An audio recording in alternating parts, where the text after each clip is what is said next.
नाही नाही, हमरा खानदान में सब केहू के वैक्सीन लागल बाटे और एकरा खानदान में तो केहू के वैक्सीन नहीं लागल।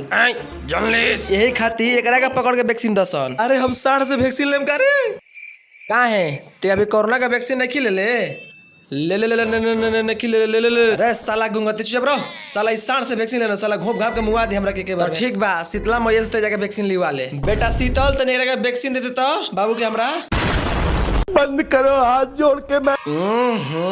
ऐसा लड़की दिए हमरा के वैक्सीन तो हम पूरा दोनों जांग हाथ दे घोपवा ले हो दादा। एकरा से तब वैक्सीन हम ही लेम रे दादा। पहले ही टी शर्ट ऊपर कॉल लेबे दरी मन राहत नहीं कि हमरा दादा रे देख हे ऊपर 4 गो मरिए और 4 गो हे पर मरिए तब मजा आई।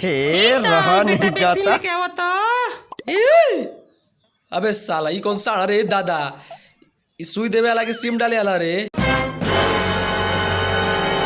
वही सरासर पूरा धोखा बरे दादा, ये काम ठीक है साला। नहीं सुई देवे वाला के सिम डाले वाला साला नहीं, ई साला साड़ के काहे लेके बड़ी हम एकरा संग ना सुई देवे बाग। अबे कैसे ना लड़बो सरौ तू नहीं हो। अरे बाप रे दूध लस रे दे यार हडी रे दादा। अरे बाप रे बचाओ से रे, बचाओ ना रे दादा। आई बाप रे बाप तो मुआ दी हो दादा। पकड़ पकड़ उड़ा के पकड़ जल्दी। बचाओ से रे, बचाओ से मुआ दी रे दादा, बचाओ से रे दादा। भाग रे भाग तो मुआ दी। ई कैसो साला साड़ आइल रे, बचाओ से रे दादा।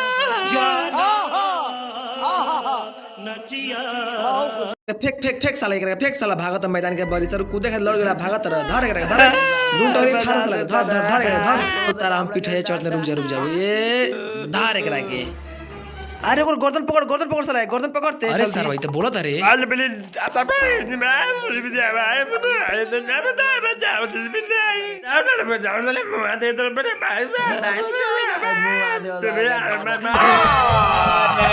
झूठ बोल रहा है।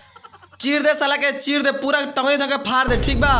आ चीर के एगो लेग पीस कन्याकुमारी फेंक, एगो पीस फेंक कश्मीर में, जौन बची चुस्ता वो बिहार में बिक दिए ठीक बा।